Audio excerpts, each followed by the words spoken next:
by the national government. Honorable Speaker, with the constitutional amendment bill passed the county assemblies level onto the National Assembly and the Senate before Kenyans can go to the ballot to vote for or against the bill sometime in June this year, the political class is yet again on the hunt for President Uhuru Kenyatta's perfect replacement next year. Lord, with your wisdom and goodness, this week, Super Tuesday, in which all the 10 Mount Kenya counties unanimously passed the constitutional amendment bill, solidified President Uhuru Kenyatta's influence in the region, reassuring the president of his rock-solid political backyard. But with the BBI nearly halfway to a referendum, Kenyatta's handshake with ODM leader Raila Odinga may soon weaken. What happened during the Super Tuesday on 24th of February this week shows that Uhuru is in total control of the 10 counties of Mount Kenya. People in Mount Kenya still look, there's no other source of reference that they have except Uhuru Kenyatta. Yeah? He's the one Kibaki bestowed on us. Until he himself hands over the baton to somebody else within Mount Kenya, we will listen to him. Bado ndio kiongozi wa Mlima Kenya, sababu tukiangalia vizuri hakuna mwingine, na hakika ni kwamba hata wewe ukiangalia kulingana na uongozi yake na vile pia anachukulia watu, bado yeye ndiye mwenye kusema hapa Mount Kenya. Kwa hivyo njia yote mwenye president atasema ama His Excellency Uhuru Muigai Kenyatta yenye atachukua, wengi wetu tutafuata hiyo njia. I see Raila Odinga being a special purpose instrument as far as Uhuru Kenyatta is concerned to make the BBI sail through. It's going to give him proper control over central Kenya. They are going to vote howsoever he's going to tell them to vote. In the process, he gives himself the opportunity to come back as Prime Minister. BBI core principles have not been shy of showing the newly found political love and trust. Just a day after the BBI bill was endorsed by more than the required 24 county assemblies, President Uhuru Kenyatta met Odinga, KANU chairman Gideon Moi, Ford Kenya boss Moses Wetangula, NARC party leader Charity Ngilu, Wiper party leader Kalonzo Musyoka, and his ANC counterpart Musalia Mudavadi in State House to chart the way forward for the BBI train. Today, on behalf of a grateful nation, we convey our immense gratitude to all our county assemblies for their monumental support. But President Kenyatta's choice to select Gideon Moi to read their statement has raised eyebrows, with political analysts indicating that the State House drama was deliberate. The person who eventually read their resolution, their communique, was Gideon Moi. That is not by coincidence. They did not toss a coin to say who is going to read this communique. Gideon Moi's journey has begun.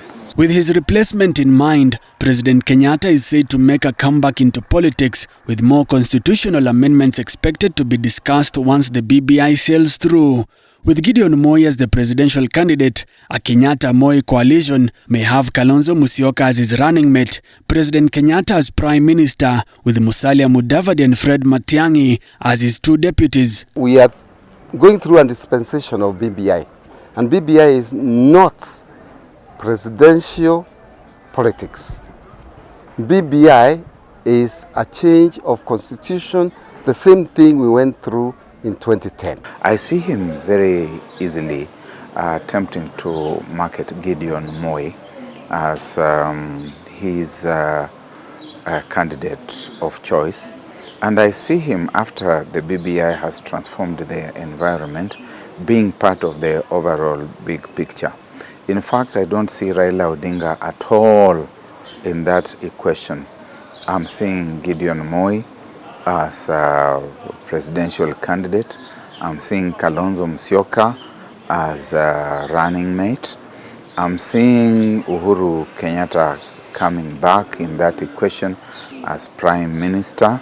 And then I'm seeing Musalia Mudavadi as Deputy Prime Minister, and possibly Fred Matiang'i as another Deputy Prime Minister. The rest of the people can be slotted here and there they don't matter very much, because once you get those 5 in a very clear template, then you have got the numbers that matter. Odinga, possibly reading the signs, has maintained that he does not intend to use the BBI as a backdoor plan to State House next year, as his biggest rival, Deputy President William Ruto, continues with his attempts to woo the vote-rich mountain. Hii BBI si mlango ambao Raila anatumia mlango ya dirisha atiangie na State House. Hapana. Raila akitaka kwenda kwa State House, wananchi watampeleka yeye.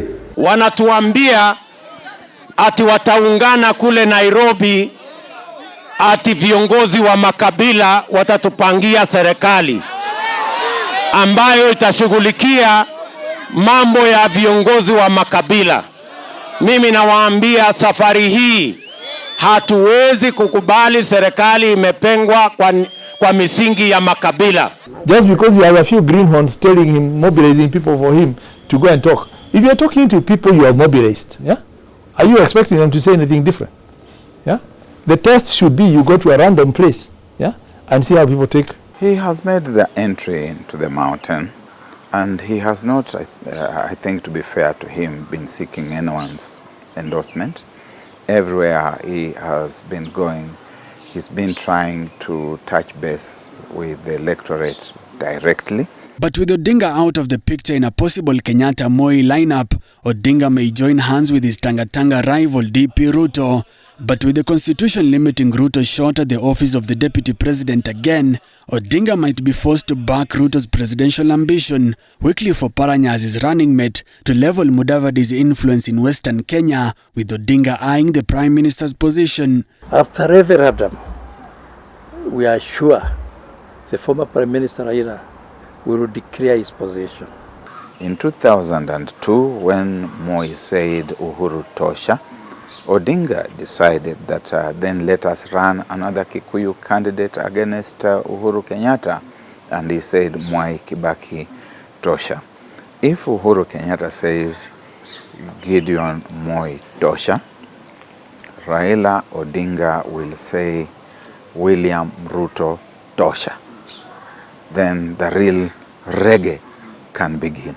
This even as Odinga's once most trusted allies Moses Wetangula, Musalia Mudavadi and Kalonzo Musyoka lashed out at Odinga for betraying them in the moments leading to the handshake, asking Odinga to endorse either of them. But as it stands, some of them may be forced to leverage their influence in their regions to join one of the two camps. Mzee wetu alikuwa amekubali kwamba tafyatue risasi, alafu apeane nafasi Kalonzo naye afyatue yake, Musalia afyatue yake, Weta afyatue yake. The niachie coalition as Mudavadi, Kalonzo Musyoka and Wetangula, they are really minnows in this whole thing up to where we have gotten.